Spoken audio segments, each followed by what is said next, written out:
आज से हम लोग नया टॉपिक शुरू कर रहे हैं, नया चैप्टर है। इसका नाम है फ्लूइड मैकेनिक्स। तो कॉपी में एक हेडिंग डाल लीजिए, फ्लूइड मैकेनिक्स, है ना। तो इस चैप्टर में हम लोग फ्लूइड के बारे में सीखेंगे। पहले तो रुके हुए फ्लूइड की प्रॉपर्टीज सीखेंगे कि उसके अंदर प्रेशर कितना होता है, वो किसी सरफेस पे कितना फोर्स लगाता है, एंड सो ऑन। फिर उसके बाद जब फ्लूइड फ्लो कर रहा होगा तो उसके फ्लो के बारे में चीज़ें सीखा जाएगा कि फ्लो कर रहा है तो कितने स्पीड से फ्लो करेगा, फ्लो करते वक्त प्रेशर कैसे वेरी करेगा, है ना। ये सारी चीज़ें आगे सीखा जाएगा।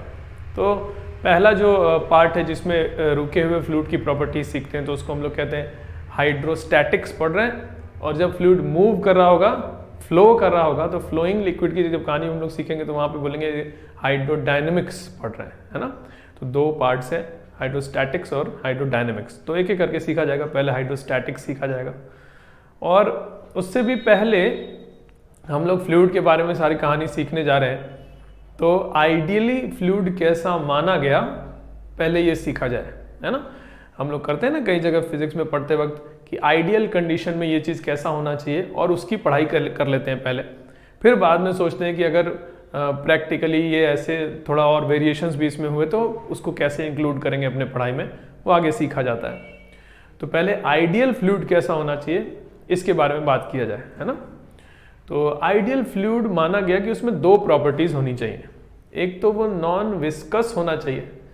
नॉन विस्कस होना चाहिए मतलब कि विस्कोसिटी वाला फोर्स नहीं होना चाहिए। विस्कोसिटी वाला फोर्स फ्रिक्शन जैसा फोर्स होता है कि जब फ्लूइड फ्लो करता है तो उसकी एक लेयर जब दूसरे लेयर के ऊपर स्लिप करती है तो दोनों एक दूसरे पे फ्रिक्शन जैसा एक फोर्स लगाते हैं जिसको विस्कस फोर्स कहते हैं। तो ये विस्कोसिटी नहीं होनी चाहिए, विस्कस फोर्स नहीं होना चाहिए। एक लेयर जब दूसरी लेयर पे चले तो आराम से स्लिप कर जाए, है ना, विदाउट एनी फ्रिक्शन। तो उसको कहते हैं ये नॉन विस्कस है, विस्कोसिटी नहीं है इसके अंदर। तो आइडियल फ्लूइड को माना गया नॉन विस्कस, है ना। तो वही हम कह रहे थे ना आपसे कि प्रैक्टिकली तो ऐसा नहीं होगा। जब आइडियल मानना पड़ रहा है कि आइडियली ऐसा होना चाहिए, मतलब प्रैक्टिकली ऐसा नहीं होता है। तो सही बात है, प्रैक्टिकली जो लिक्विड होते हैं, जो फ्लूइड्स होते हैं, वो हमेशा उसमें कुछ ना कुछ विस्कोसिटी रहती है ना। तो हम लोग ये भी सीखेंगे इसी चैप्टर में आगे चल के कि अब चलो विस्कोसिटी अगर है तो कैसे क्वेश्चन सॉल्व करना है या उसका क्या फर्क पड़ने वाला है वो भी सीखा जाएगा आगे चल के। अभी के लिए आइडियल फ्लूइड ले रहे हैं जिसमें कोई विस्कोसिटी नहीं होगी, एक हुआ। दूसरी बात मानी गई कि वो इनकम्प्रेसिबल होना चाहिए। इनकम्प्रेसिबल मतलब प्रेशर अप्लाई करें तो वो लिक्विड कंप्रेस ना हो, है ना, उसका वॉल्यूम चेंज ना करे, उसका वॉल्यूम जितना है फिक्स रहे। और ऐसा मानना भी जरूरी किस लिए था, क्योंकि होता यह है ना कि हम लोग जितना फ्लूइड का प्रॉपर्टीज दिखेंगे उसमें प्रेशर का वेरिएशन क्या है या आगे चल के सब में रो के टर्म, डेंसिटी के टर्म्स मिलेंगे हमको, है ना। रो GH है, हाफ रो V स्क्वायर और बहुत सारे ऐसी चीज़ें हम लोग को सीखने को मिलेंगी आगे चल के। तो डेंसिटी के टर्म्स में सारा चीज़ फॉर्मूला हम लोग को डिराइव करना है। और पता चला कि आपने जब प्रेशर अप्लाई किया फ्लूइड पे तो उसका डेंसिटी ही चेंज कर जाए, है ना, वॉल्यूम घट जाए तो डेंसिटी बढ़ गया, तो वॉल्यूम में चेंज हो जाए तो डेंसिटी ही चेंज कर जाएगा। डेंसिटी के टर्म्स में ही सारा पढ़ाई करना है, वही चेंज हो गया, है ना, तो गड़बड़ हो जाएगी। नहीं, तो आइडियली माना गया कि आइडियल फ्लूइड कैसा होना चाहिए, ऐसा होना चाहिए कि उसका वॉल्यूम प्रेशर अप्लाई करने पर चेंज ना करे। तो बोलते हैं इनकम्प्रेसिबल है, ये कंप्रेस नहीं हो सकता, है ना। तो ये दो चीज़ें होनी चाहिए आइडियल फ्लूइड में। तो ऐसे फ्लूइड की कहानी अब से हम लोग शुरू करने जा रहे हैं। तो आइडियल फ्लूइड एक बार कॉपी में लिख दीजिए कैसा होना चाहिए। And ideal fluid should be, दो पॉइंट्स, पहला नॉन विस्कस, दूसरा इनकम्प्रेसिबल। ये दो चीज़ें होनी चाहिए। अब एक हेडिंग डालिए हाइड्रोस्टैटिक्स। हाइड्रोस्टैटिक्स अब पहले पढ़ेंगे, फिर उसके बाद हाइड्रोडायनेमिक्स सीखा जाएगा। अच्छा, हाइड्रोस्टैटिक्स में देखो जब हम लोग मेनली तो प्रेशर का ही डिस्कशन पूरा कर रहे होंगे ना, तो पहले प्रेशर समझते हैं। किसी फ्लूइड का प्रेशर क्या होता है ना। तो कैसे डिफाइन किए प्रेशर को कि क्या है। जैसे कि इस जगह का प्रेशर पता करना है कि यहाँ का प्रेशर क्या होगा। तो जहाँ का प्रेशर पता करना है वहाँ पर एक छोटा सा कोई एरिया लिया जाए, है ना। उस मान लो ऐसा एरिया ले लिए, इस तरह का, है ना, ऐसा एक एरिया ले लिया सर्कुलर ऐसा। तो इस छोटे से एरिया पर एक साइड का लिक्विड जितना फोर्स लगा रहा होगा वही फोर्स पर यूनिट एरिया, है ना। इसको कहेंगे कि ये प्रेशर है यहाँ का, है ना। देखो अब बातें समझते हैं कि क्या क्या हो गई। देखो हमने कहा कि एक एरिया लेंगे, है ना, तो वो एरिया ऐसा ही ले, ज़रूरी नहीं है, आप ऐसे भी ले सकते हैं या ऐसे ले सकते हैं, नहीं, कैसा भी, किधर भी फेस कर रहा हो उससे कोई मतलब नहीं है। एक एरिया यहाँ लीजिए और कहा गया कि छोटा सा स्मॉल एरिया लीजिए। वो क्यों? क्योंकि फ्लूइड में हम लोग आगे चल के देखेंगे कि यहाँ प्रेशर अलग, यहाँ प्रेशर अलग, यहाँ पर सब जगह प्रेशर अलग अलग है। तो अगर हम इतना बड़ा एरिया ले लिए और फोर्स अपॉन एरिया कर दिए तो फिर वो कौन सा प्रेशर आया, किस जगह का, यहाँ का कि यहाँ का, नहीं पता चलेगा, है ना। इसलिए जहां प्रेशर बताना है वहीं पर छोटा सा एरिया लीजिए। एक बात, ओरिएंटेशन कैसा भी हो सकता है एरिया का, ऐसा लीजिए या ऐसा लीजिए या फिर एंगल पे ले लीजिए, ऐसा कैसा भी ले लीजिए।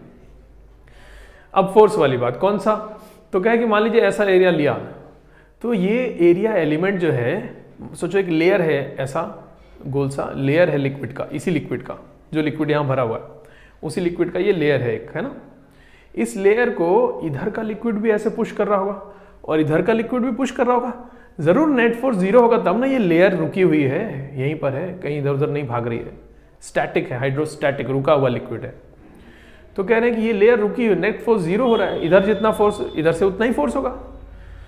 तो कहा गया कि नहीं, एक साइड का लिक्विड जितना फोर्स लगा रहा होगा उसी फोर्स का मैग्नीट्यूड लीजिए अपॉन एरिया करिए, चाहे इधर का ले सकते हैं या इधर का भी ले सकते हैं।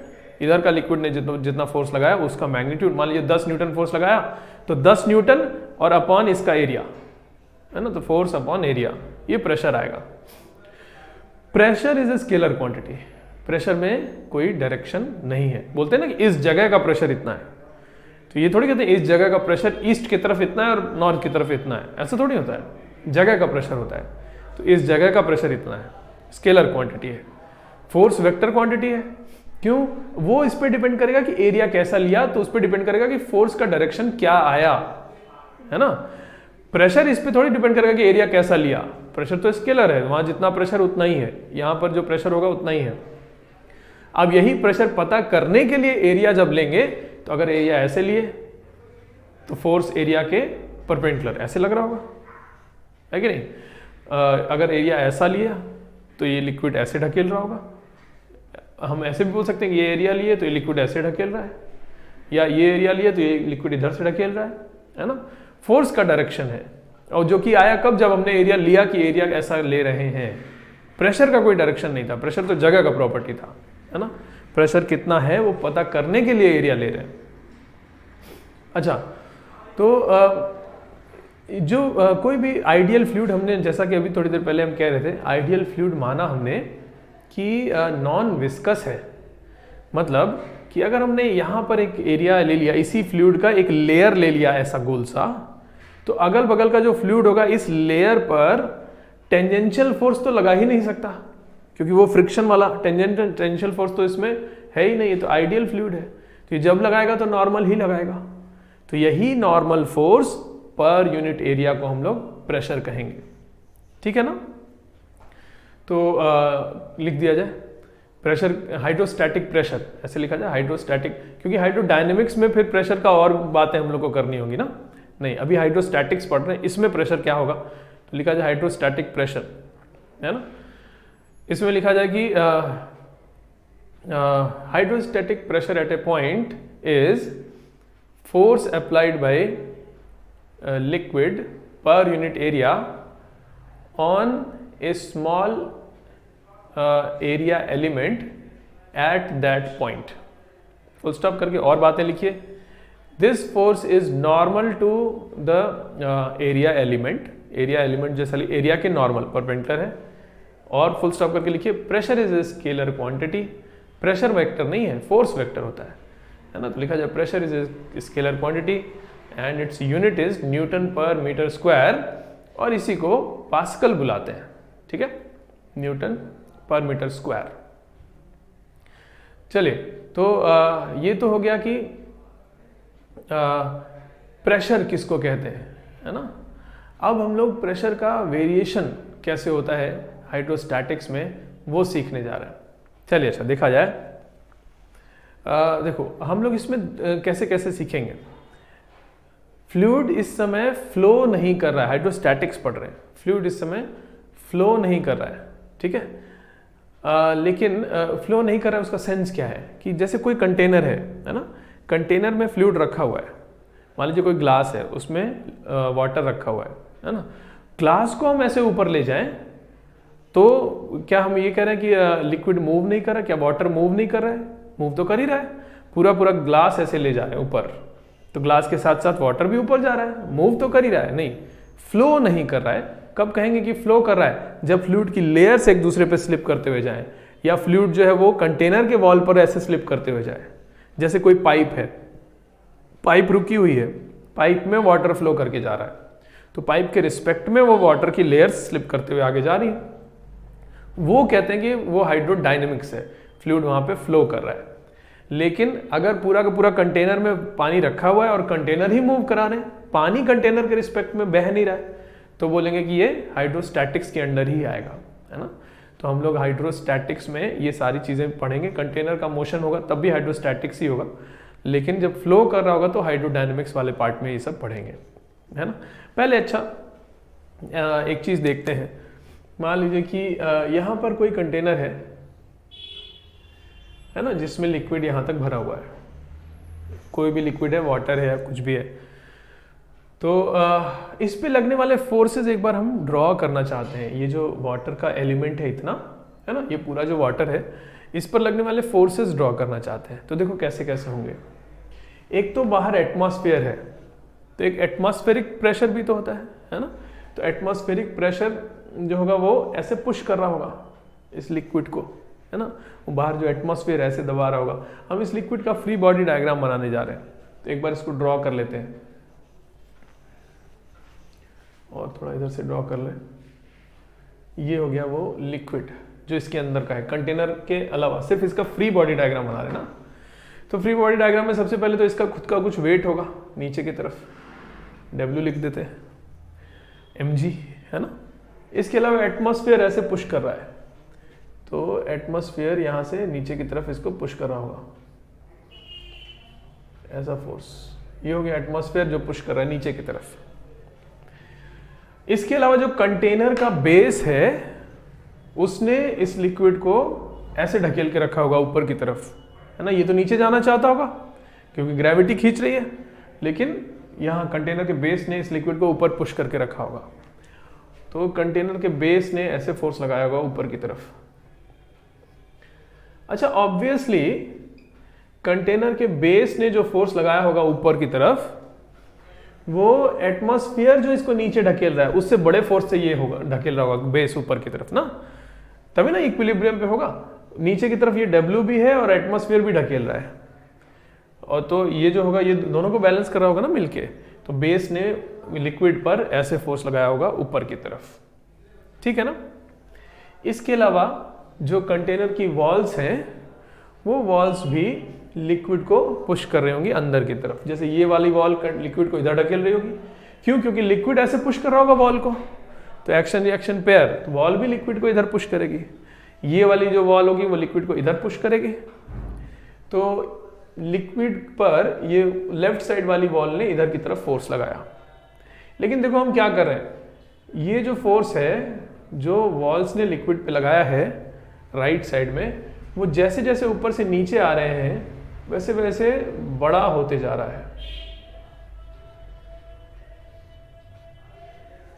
बड़ा करते जा रहे हैं। क्यों ऐसे बड़ा होते जा रहा है? क्योंकि शायद आपको पता हो, अभी आगे चल के भी हम लोग सीखेंगे कि जैसे जैसे अंदर जाते हैं, डेप्थ में जाते हैं, वैसे वैसे प्रेशर बढ़ता है। क्यों बढ़ता है वो हम लोग सीखा जाएगा, है ना। लेकिन अभी के लिए देखते हैं क्या हो रहा है। जैसे जैसे नीचे जा रहे हैं तो प्रेशर ज्यादा हो रहा है, यहां पर प्रेशर कम था लिक्विड का और यहां प्रेशर ज्यादा है लिक्विड का। मतलब वॉल पर यहां अगर एक छोटा सा एरिया लें तो लिक्विड कम प्रेशर, मतलब कम फोर्स से पुश कर रहा होगा, नहीं, force will be pressure into area.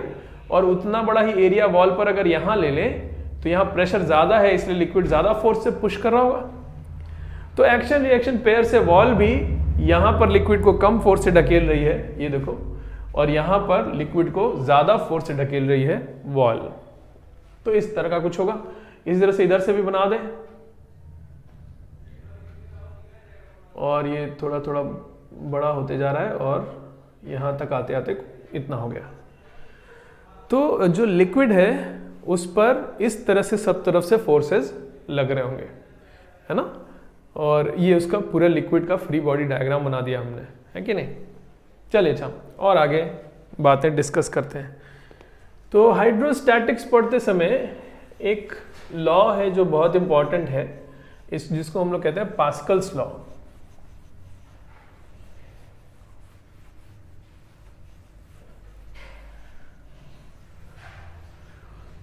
है ना, पास्कल्स लॉ। तो पास्कल्स लॉ क्या है, पहले एक बार बात करते हैं। पास्कल साहब ने जो लॉ दिया उसको दो तरीके से समझाया, दो तरीके से उन्होंने बताया। एक तो ये कि उन्होंने कहा कि कोई आइडियल फ्लूइड है और रेस्ट पे है ना, मोशन में नहीं है, तो उसके एक ही हॉरिजॉन्टल लेवल पे जितने पॉइंट्स होंगे उन सारे पॉइंट्स पर प्रेशर सेम होगा। ये उनका लॉ है कि कोई लिक्विड है, अगर मान लो ये कंटेनर है, इसमें लिक्विड है और ये लिक्विड रेस्ट पे है, तो उसके एक ही हॉरिजॉन्टल लेवल पर दो पॉइंट्स ले लें तो उन दोनों पॉइंट्स पर प्रेशर सेम होगा, ये वाली बात। अच्छा, तो एक बार ऐसे देखते हैं कि थोड़ा सा इसको सॉल्व करके देख लेते हैं कि ऐसा क्यों है ना, ऐसा क्यों होता है। तो हम क्या कर रहे हैं, देखो यहाँ पर एक एलिमेंट ले रहे हैं सिलिंड्रिकल, इसी लिक्विड का ही एक सिलिंड्रिकल एलिमेंट कंसीडर कर रहे हैं, उस पर लगने वाले फोर्सेस देख रहे हैं। तो ये हो गया वो सिलिंड्रिकल एलिमेंट, इसका एफबीडी बनाने जा रहे हैं। तो नीचे वर्टिकल डायरेक्शन में जो फोर्सेस हैं वो तो हैं, mg होगा, यहाँ से लिक्विड पुश कर रहा होगा एंड सो ऑन। हम हॉरिजॉन्टल डायरेक्शन वाले फोर्सेस एक बार ड्रॉ करना चाहते हैं। मान लो इस पॉइंट पर लिक्विड का प्रेशर है P1 और इस पॉइंट पर प्रेशर है P2, तो ये दो एरिया दिख रहा है ना, ये वाला, ये क्रॉस सेक्शन एरिया।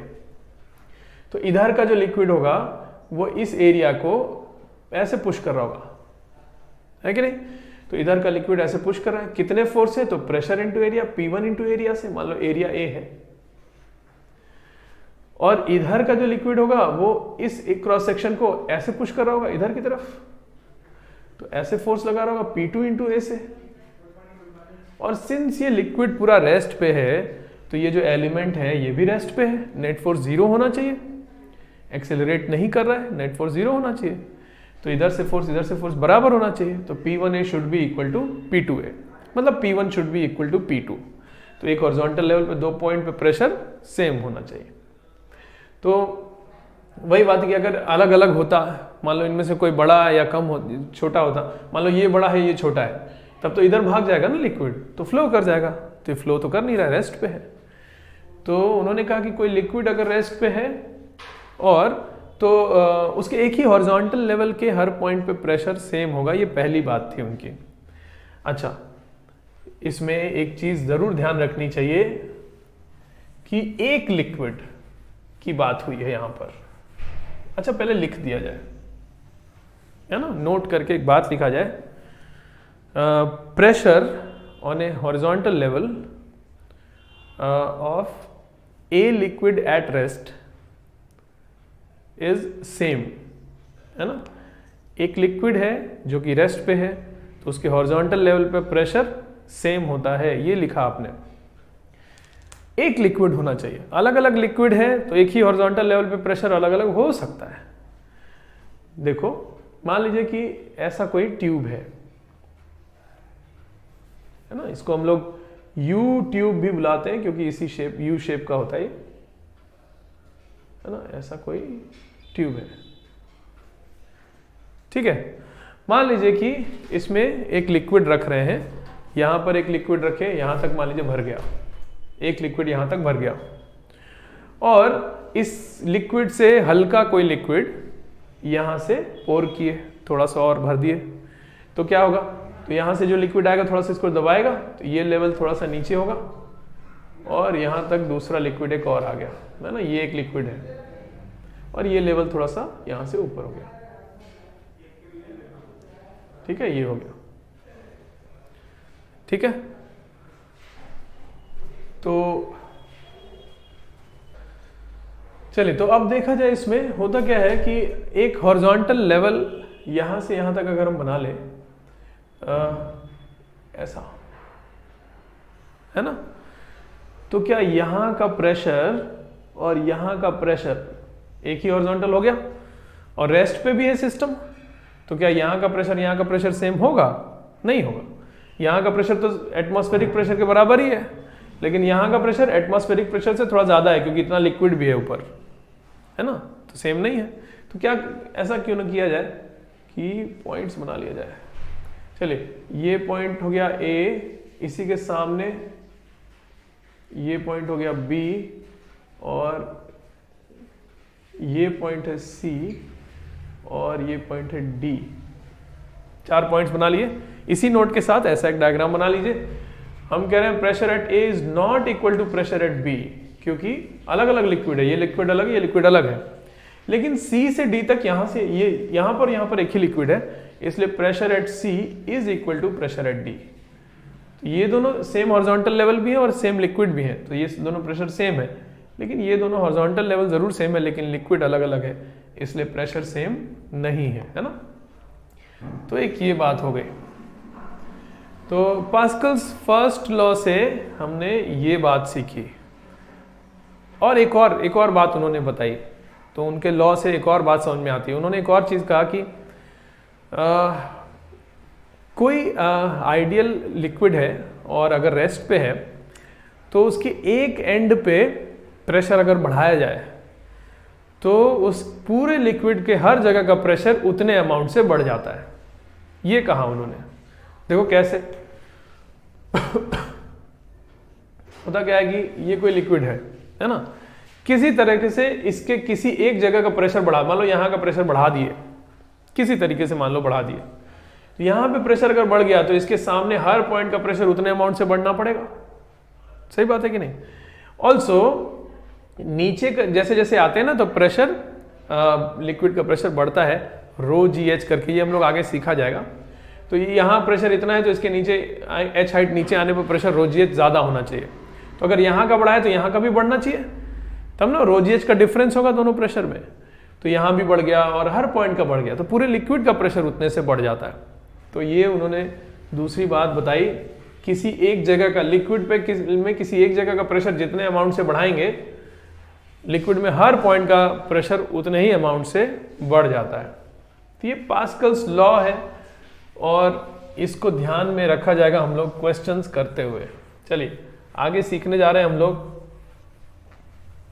प्रेशर का वेरिएशन अलग अलग केसेस में, है ना। चलिए छात्रों, तो देखा जाए कि होता ये है, एक हेडिंग डाल दीजिए, वेरिएशन ऑफ प्रेशर, है ना। इसमें केस 1 लिखिए, नॉन एक्सेलरेटेड कंटेनर, जो कंटेनर जिस कंटेनर में लिक्विड रखा है वो कंटेनर एक्सेलरेट नहीं कर रहा है, तो ये केस 1 है आपका, नॉन एक्सेलरेटेड कंटेनर। तो ये कोई कंटेनर हो गया जिसमें लिक्विड है और ये कंटेनर एक्सेलरेट नहीं कर रहा है। तो इसमें वेरिएशन ऑफ प्रेशर कैसे लिक्विड के अंदर वेरी कर रहा होगा ये सीखने जा रहे हैं। एक बात तो हो ही गई कि हॉरिजॉन्टल लेवल पे सब जगह प्रेशर सेम रहता है, वर्टिकली आने पर प्रेशर बदल सकता है। तो कितना होता है वर्टिकली, एच हाइट आने पर प्रेशर कितना चेंज होता है, तो वो वाली बात देखो कैसे होती है। मान लो यहाँ का प्रेशर कुछ है P1 और इससे एच हाइट नीचे आने पर प्रेशर हो गया P2। तो P1 और P2 में क्या रिलेशन है ये पता करने जा रहे हैं। कैसे? यहाँ एक एलिमेंट लेने जा रहे हैं, ऐसा सिलेंड्रिकल एलिमेंट ले लेंगे, तो यही सिलेंडर यहाँ ड्रॉ कर लेना, इसका फ्री बॉडी डायग्राम बनाने जा रहे हैं। ये वाला सिलेंडर यहाँ बना लिया, FBD बना रहे हैं, मान लो एरिया कुछ A ले लेते हैं, है ना। तो इसका वेट नीचे की तरफ होगा, mg लिखने जा रहे हैं। मान लो लिक्विड का डेंसिटी रो है, तो क्या लिखेंगे इसका वेट, डेंसिटी इंटू वॉल्यूम।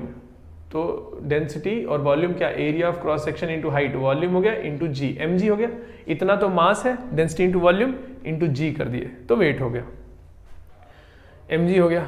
इसके अलावा इस क्रॉस सेक्शन एरिया को इधर का लिक्विड ऐसे पुश कर रहा होगा, तो ये लिक्विड ऐसे पुश कर रहा है, कितने से, P1 इंटू एरिया से, और इस क्रॉस सेक्शन को यहां से लिक्विड ऐसे पुश कर रहा होगा, ये वाले क्रॉस सेक्शन को ऊपर की तरफ, कितने से, P2 इंटू एरिया से। तो ऊपर की तरफ देखो यही फोर्स है, नीचे की तरफ ये दोनों, तो बैलेंस किया जाए क्योंकि एक्सेलरेट नहीं कर रहा है, लिक्विड पूरा रेस्ट पे है।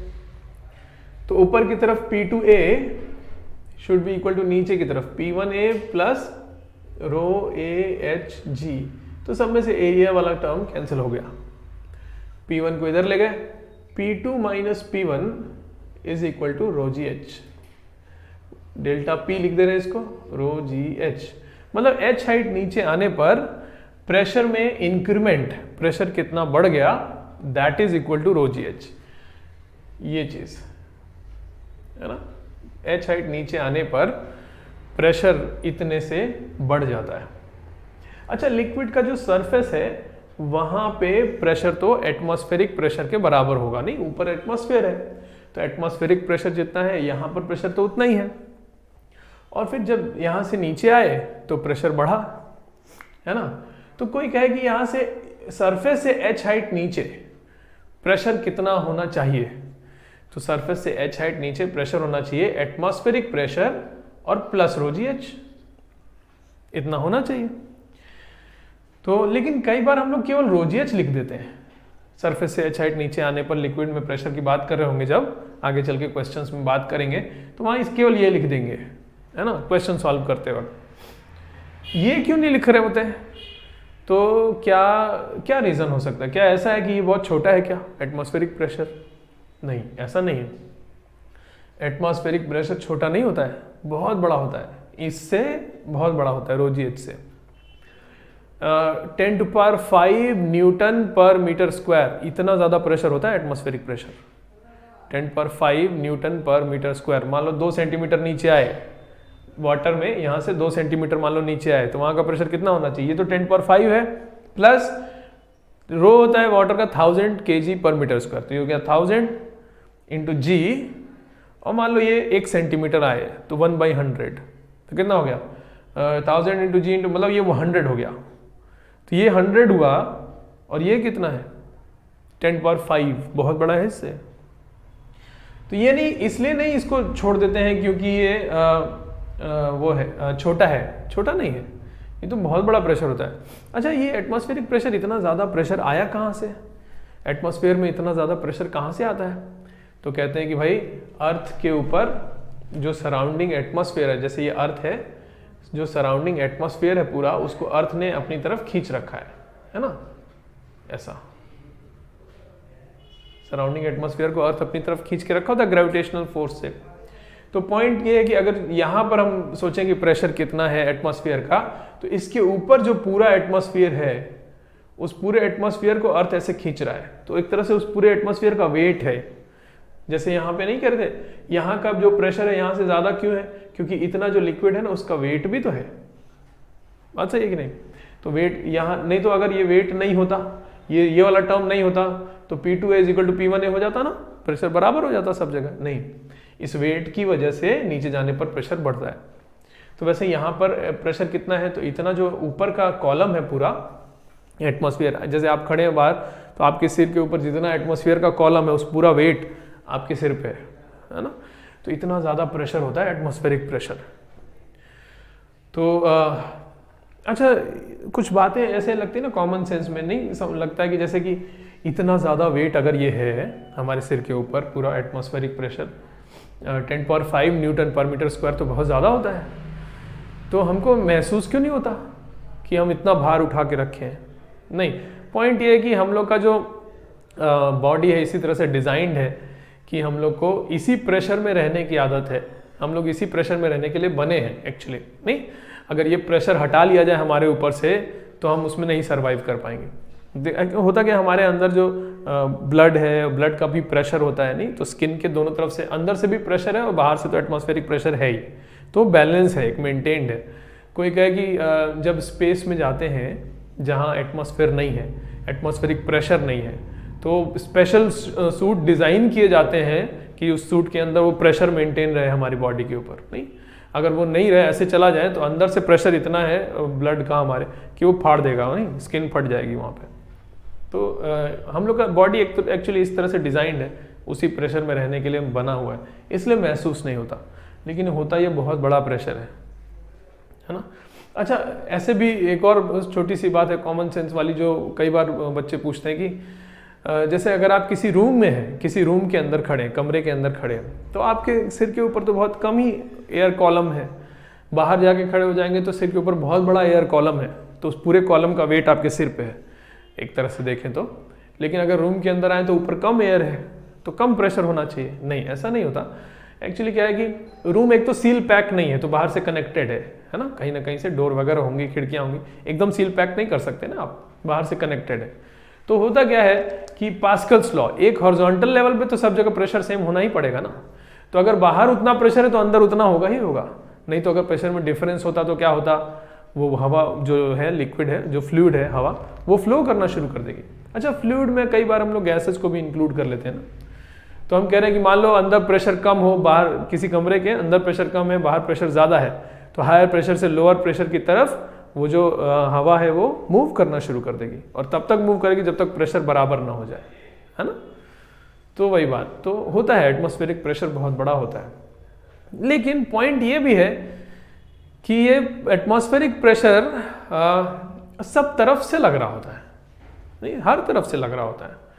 तो उसका जैसे लिक्विड में यहाँ पे कहीं का भी प्रेशर देखें तो हर जगह का प्रेशर P0 प्लस उतना है, नहीं, P0 प्लस रो जी H1 यहाँ का प्रेशर है। अगर H2 हाइट नीचे आए तो P0 प्लस रो जी H2 है, तो P0 तो सब तरफ से है ही, है ना।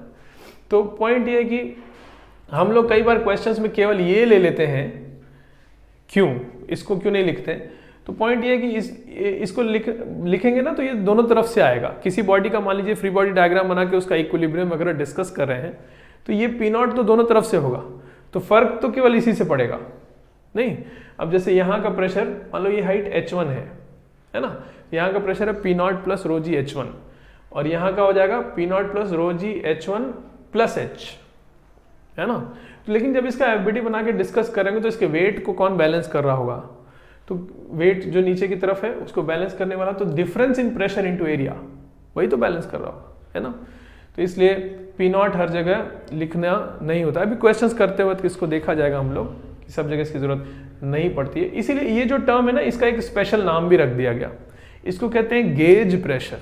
गेज प्रेशर, ये जो एक्स्ट्रा प्रेशर है over atmospheric pressure, atmospheric pressure के ऊपर जितना प्रेशर है उसको कहते हैं गेज प्रेशर है ये, है ना। तो गेज प्रेशर लेके ही क्वेश्चंस जनरली हम लोग सॉल्व कर लिया करते हैं, जब तक कि हमसे एग्जैक्टली पूछा ना जाए कि वहां का प्रेशर कितना न्यूटन पर मीटर स्क्वायर हुआ ये बताइए, तो फिर P0 लेके बोलेंगे कि P0 प्लस इतना हुआ, नहीं तो फिर गेज प्रेशर से ही बैलेंसिंग वगैरह, इक्विलिब्रियम वगैरह डिस्कस कर लेते हैं हम लोग। चलिए आगे हम लोग बात करेंगे, क्वेश्चंस करते समय इसको देखा जाएगा और कुछ इसमें आगे बात करते हैं। देखिए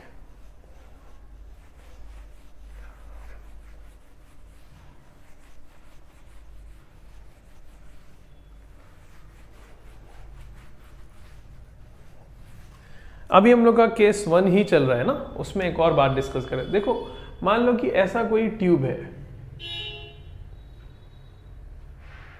ना, कोई कहे कि यहां पर एटमॉस्फेरिक प्रेशर है ना, यहां से ओपन है, यहां से यहां तक लिक्विड भर दिए, है ना, यहां से यहां तक भर दिए, यहां पर एटमॉस्फेरिक प्रेशर है P0, ये पूरा हाइट है H, तो यहां पर प्रेशर कितना होगा लिक्विड पे, लिक्विड है यहां से यहां तक भरा हुआ है, तो यहां का प्रेशर, लिक्विड का डेंसिटी भी लिखते हैं रो, यहां का प्रेशर कितना।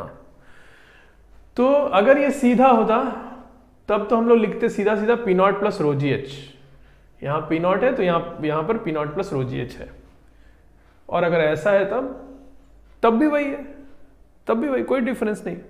मान लो ये H1 है ना, और ये H2, तो यहाँ का प्रेशर हुआ P0 प्लस रो जी H1, और जितना यहाँ का प्रेशर है उतना ही यहाँ का, उतना ही यहाँ का, उतना ही यहाँ का, उतना ही यहाँ का, तो यहाँ का हो गया ना P0 प्लस रो जी H1, और फिर प्लस रो जी H2 कर दिए, यहाँ पहुंच गए, तो एक तरह से P0 प्लस रो जी H ही तो हुआ, यहाँ से यहाँ तक तो एक ही है ना। तो इसका मतलब ये हुआ कि कैसा भी ट्यूब हो टेढ़ा मेढ़ा, उससे मतलब नहीं है, जो वर्टिकल हाइट जितना नीचे आएंगे आप, मान लो यहां से यहां तक का वर्टिकली जितना नीचे आते हैं आप H हाइट, बस उससे मतलब होता है ना। तो यहां का प्रेशर से यहां का प्रेशर कितना ज्यादा होगा, तो रो जी H, बस इतना ज़्यादा होगा, है ना। तो ये वाली बात कि वर्टिकल हाइट से हमको मतलब होता है। नेक्स्ट आगे देखिए,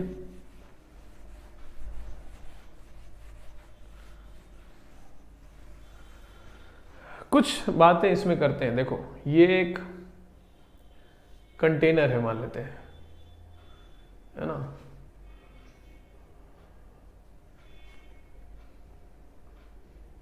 ऐसा कोई क्यूबॉइड शेप का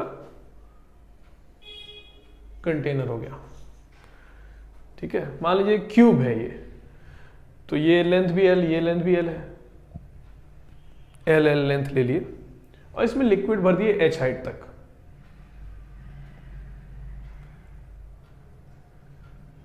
कुछ ऐसा यहां तक लिक्विड भर दिए, ये लिक्विड का सरफेस है ना। और ये हाइट कुछ कैपिटल एच है,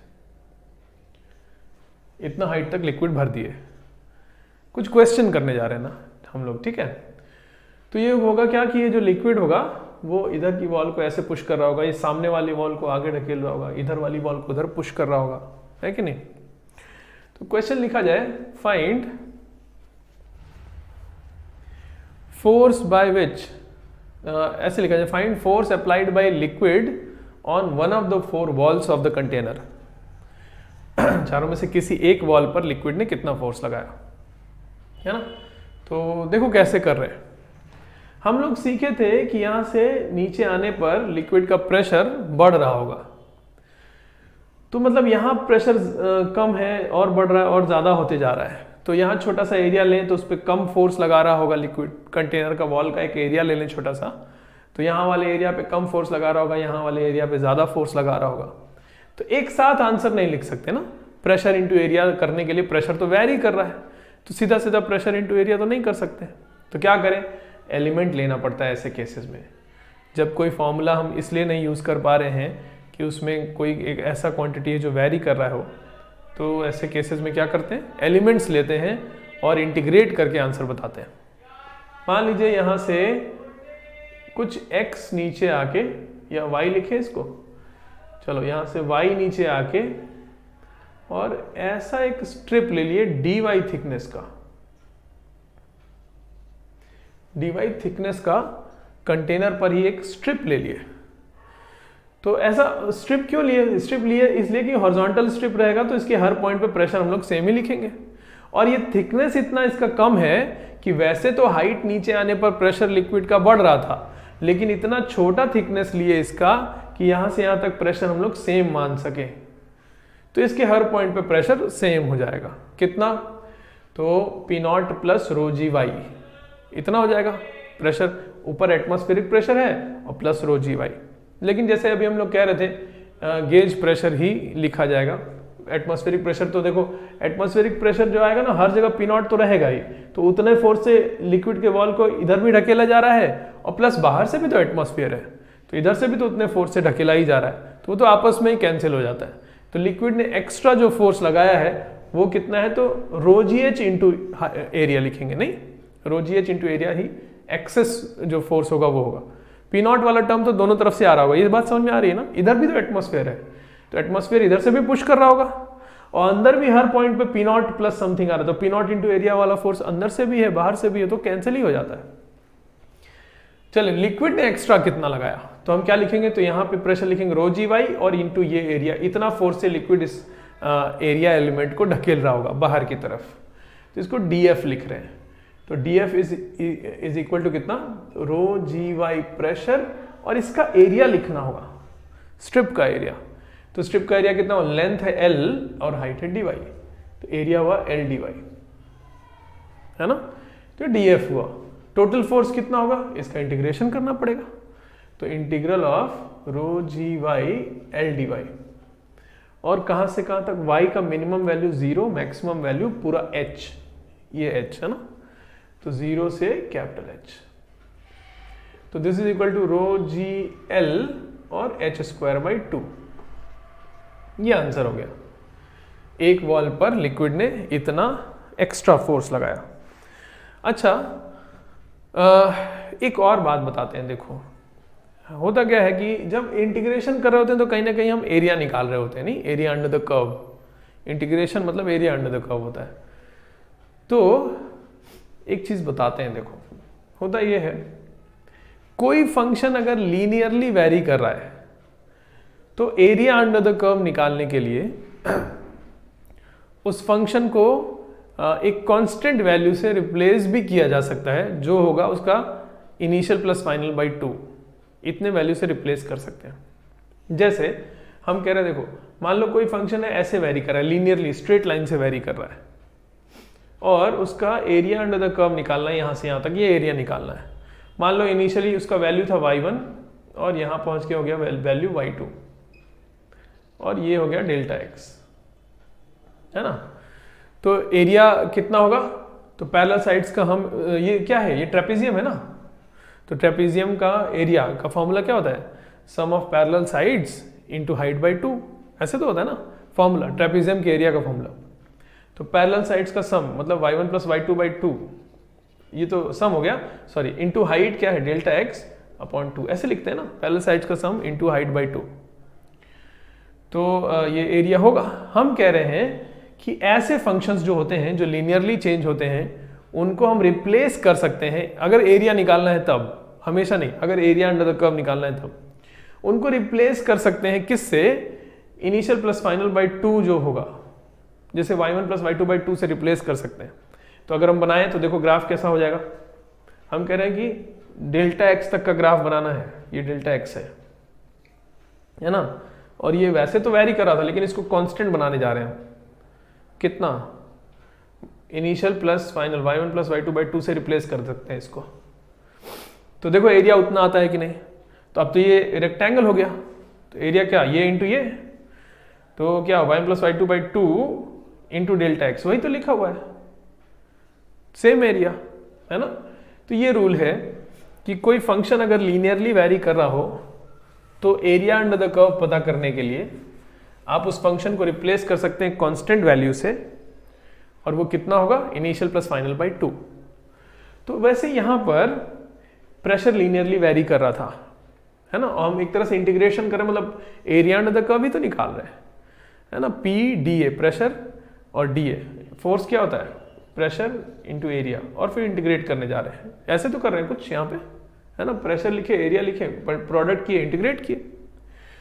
तो प्रेशर लीनियरली वेरी कर रहा है तो उसको हम रिप्लेस करके कांस्टेंट वैल्यू ले सकते हैं प्रेशर का, पूरा यहाँ से यहाँ तक कांस्टेंट ऐसा मान सकते हैं, जो कि कितना होगा, इनिशियल प्लस फाइनल बाई 2। तो यहाँ पर गेज प्रेशर है 0, यहाँ पर है गेज प्रेशर रो जी एच, तो इनिशियल प्लस फाइनल बाई 2 कितना हुआ, 0 plus row G H by 2, है ना। तो ये कांस्टेंट प्रेशर लेते हुए अगर हम लिखते तो कितना लिखते, इंटू ये पूरा एरिया कर देते। इंटीग्रेट तो तब कर रहे हैं जब वैरी कर रहा है प्रेशर, अगर प्रेशर कांस्टेंट ले लेंगे तो सीधा सीधा एरिया से मल्टीप्लाई करेंगे। तो देखो आंसर क्या होगा, 0 plus row G H by 2, ये प्रेशर हो गया, इंटू एरिया कितना, h into L, h into L. देखो यही चीज लिखा है कि नहीं, सेम चीज है ना, rho G L H square by 2, rho G L H square by 2, same answer. तो अब से ये चीज भी सीखा जाए, है ना, कि फोर्स पता करना है अगर, और प्रेशर लीनियरली वेरी कर रहा है, तो कुछ मत करिए, आप एवरेज प्रेशर लिख दीजिए, बीच वाला प्रेशर लिख दीजिए, है ना, और इनटू पूरा एरिया कर दीजिए, आंसर आ जाएगा। तो ये ट्रिक हम लोग यूज कर सकते हैं, इससे इंटीग्रेशन वगैरह नहीं करना पड़ेगा, थोड़ा एक स्टेप जल्दी आंसर आएगा। यही तो चाहते हैं ना हम लोग कि जल्दी जल्दी आंसर्स आए, तो और जल्दी आंसर आएगा। चलिए, अच्छा हमने ये चीज किया।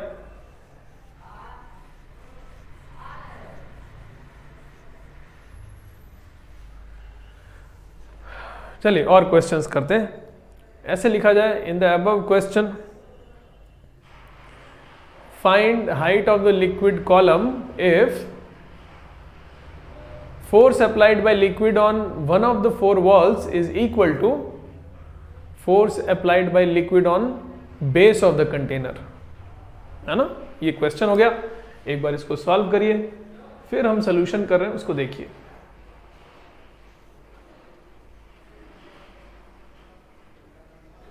तो ऐसा कुछ था लिक्विड, ये लिक्विड का सरफेस था, ये H था, L। क्वेश्चन में कहा गया कि force applied by liquid on one of the 4 walls is equal to force applied by liquid on base of the container.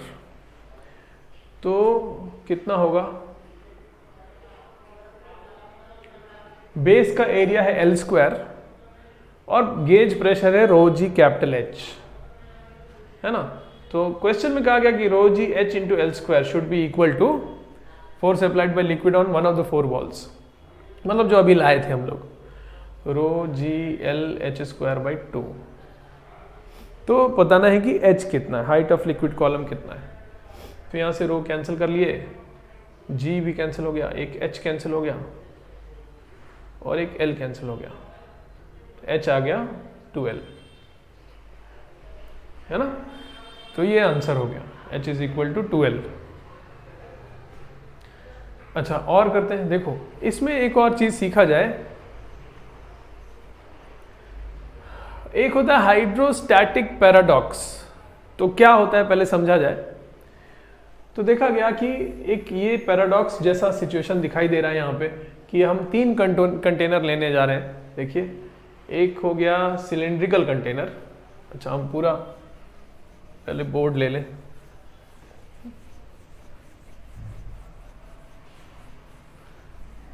तीन कंटेनर्स लेने जा रहे हैं हम लोग। एक हो गया सिलेंड्रिकल कंटेनर, है ना, इसमें लिक्विड भर दिए मान लीजिए यहां तक, और इतना ही बेस एरिया